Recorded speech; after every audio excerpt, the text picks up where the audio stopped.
Hello, কেমন আছেন সবাই? আশা করছি সবাই খুব ভালো আছেন। আজকে আপনাদের সাথে মাছের রাজার রেসিপি শেয়ার করব। চলুন দেখে নিই কিভাবে রান্না করছি এবং কি রান্না করছি। আমি আজকে রান্না করব সরষে ইলিশ, নারকেল বাটা দিয়ে সরষে ইলিশ। তো এর জন্য আমি প্রথমে একটু তেলে কালো জিরে এবং মরিচ ফোড়নে দিয়ে নিচ্ছি নারকেল বাটা।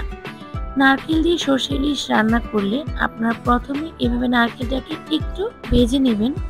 তা না হলে নারকেলের একটা গন্ধ থাকে যেটা কিনা খেতে খুব একটা ভালো লাগে না। এভাবে যদি আপনারা হালকা করে একটু ভেজে নেন তাহলে খেতে বেশ মজা লাগবে।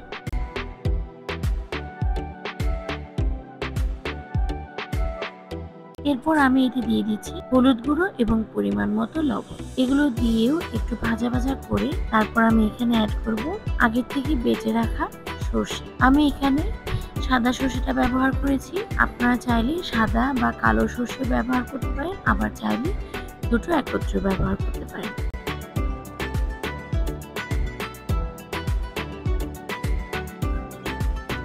এবার আমি বাটিটা ধুয়ে সামান্য একটু জল দিয়ে দিচ্ছি। তারপর এগুলোকে একটু একসাথে সবকিছুকে মিশিয়ে আরেকটু জল দিয়ে দিব মশলাটাকে খুব ভালোভাবে কষিয়ে নেওয়ার জন্য। আমি যেখানে নারকেল বাটা দিয়েছি এবং সর্ষে বাটা দিয়েছি এগুলোকে প্রথমে আমি একটু সামান্য জল দিয়ে কষিয়ে নেব।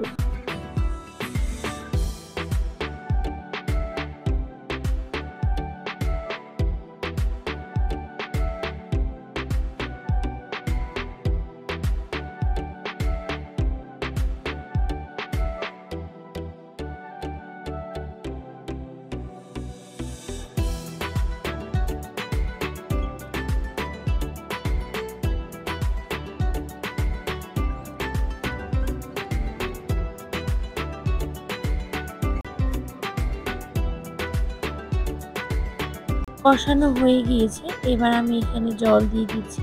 আমি খুব বেশি ঝোল রাখবো না, একটু গামাখা গামাখা করে রান্না করব। এর জন্য আমি এখানে আমার পরিমাণ মতো জল দিলাম। আপনারা যে যেমন রাখতে চান সেই পরিমাণে জল দিয়ে দিবেন। জল দিয়ে একটু মিশিয়ে আমি ঢাকনা দিয়ে ঢেকে দিচ্ছি যাতে সর্ষে এবং নারকেলটা পুরোপুরি রান্না হয়ে যায়।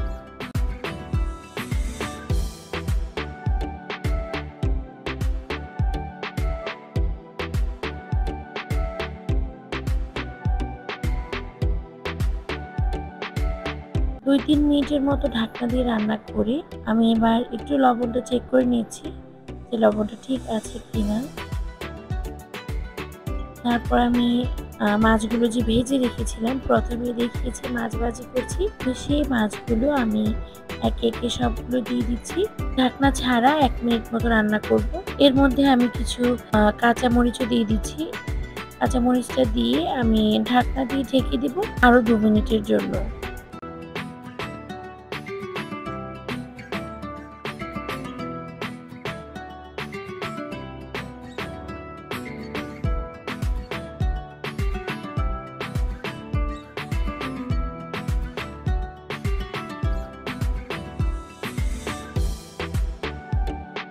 ২ মিনিট পর ঢাকনাটা তুলে মাছগুলোকে একটু উল্টে দিব।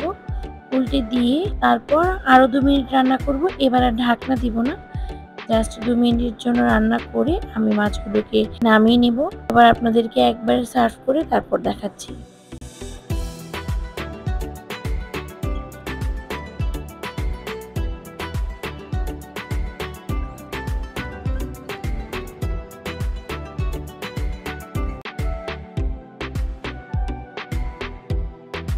তো এই যে আমার নারকেল বাটায় সরষে ইলিশ কিন্তু রেডি। খেতে কিন্তু ভীষণ মজার হয়েছিল। আপনারা এইভাবে অবশ্যই একবার ট্রাই করবেন। আপনাদের যদি আমার রেসিপিটি ভালো লেগে থাকে তাহলে অবশ্যই আমার চ্যানেলটিকে সাবস্ক্রাইব করবেন।